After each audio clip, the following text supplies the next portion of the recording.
people like the American people are invested in a peaceful and secure future of our world. During the campaign for the presidency, I was unequivocal that if I was elected president, I'd respond to any attempt to influence our elections, the last election, and because elections are sacred. They're sovereign undertakings, and they're an expression of the will of the American people. And we cannot allow a foreign power to interfere in our democratic process with impunity. And I told them if it turned out that as I thought, that there was engagement in our elections, that I'd respond. Later, during the transition, as we learned more about the SolarWinds cyber intrusion, I made clear that I would respond once we determined who had, in fact, conducted a hack on the scope and scale that occurred. When President Putin called me in January after I was sworn in to congratulate me, I told him that my administration would be looking very carefully, now that we had access to all the data, at the issues to assess Russia's role and then determine what response we would make. When we spoke again this week, I told him that we would shortly be responding in a measured and a proportionate way because we had concluded that they had interfered in the election and SolarWinds was totally out of the inappropriate. Today, I've approved several steps, including expulsion of several Russian officials as a consequence of their actions. I've also signed an executive order authorizing new measures, including sanctions to address specific harmful actions that Russia has taken against U.S. interests. I was clear with President Putin that we could have gone further, but I chose not to do so. I chose to be proportionate. The United States is not looking to kick off a cycle of escalation and conflict with Russia. We want a stable, predictable relationship. If Russia continues to interfere with our democracy, I'm prepared to take further actions to respond. It is my responsibility as President of the United States to do so.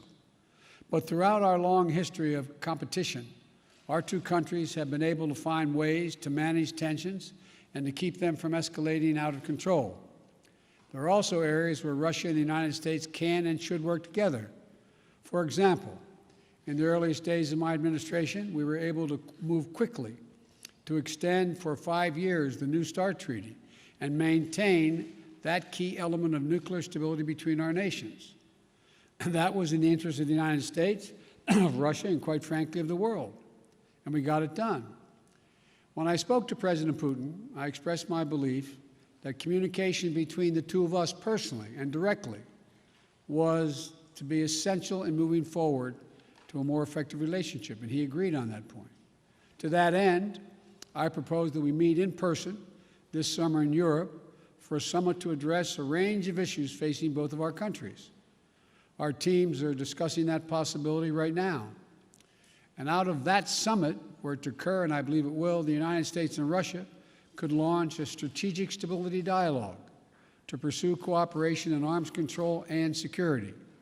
We can address critical global challenges that require Russia and the United States to work together, including reining in nuclear threats from Iran and North Korea, ending this pandemic globally, and meeting the existential crisis of climate change. I also made clear to President Putin that the United States is unwavering in our support of our allies and partners in Europe.